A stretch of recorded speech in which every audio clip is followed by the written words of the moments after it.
There are recipes that are not recipes at all, but maps folded, stained, given to us on paper towels and thumbed by small hands. We learn them before we can read, a spoonful of patience, a pinch of hush, a long, slow stir that sounds like a metronome for the heart.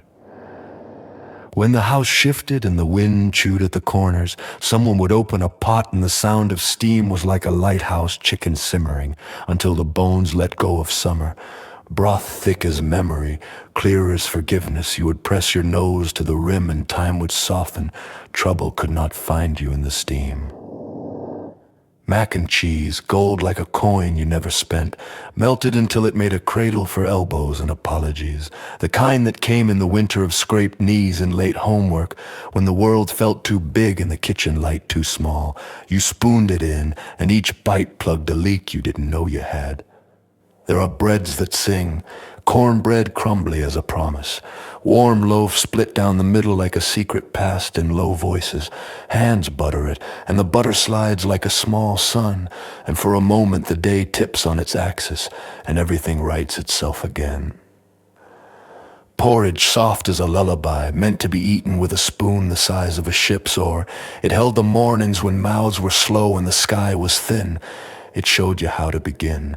You learned to wait for the steam, to stir away lumps the way you stirred away doubts. We have our childhood soups, lentil pea, the stew that wore the slow smell of Sundays, each bowl a ledger of who called and who stayed. The ladle moved like a metronome. The world outside could pound inside. The cup fit your hands like a promise. Comfort food is never lonely. It arrives with voices, grandmother humming, father whistling off-key, the neighbor's laugh bleeding in through the screen door. It is threaded with the cadence of ordinary people doing the necessary work of care. Spices remember names you forgot. Salt remembers where you were brave. Sometimes the comfort is a cookie, burnt at the edges but loved anyway, proof that someone tried. Sometimes it's a plate of rice and beans, simple geometry that holds you upright. Sometimes it is a glass of milk poured for you without asking, the rim cold against your lips, and the world finally logical again. We carry these flavors like talismans. Years will pass, cities will swallow towns, faces will change names, but a single taste will fold you back into the room where your knees knew their way to the chair. You are children again, given a second chance to be made whole by a spoon.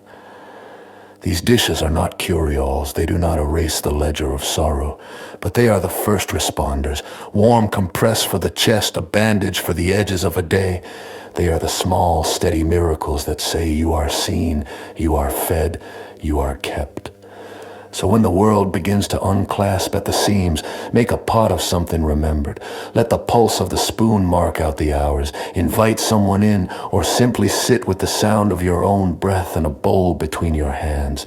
Taste, slowly, the way the past reaches out to give you hold.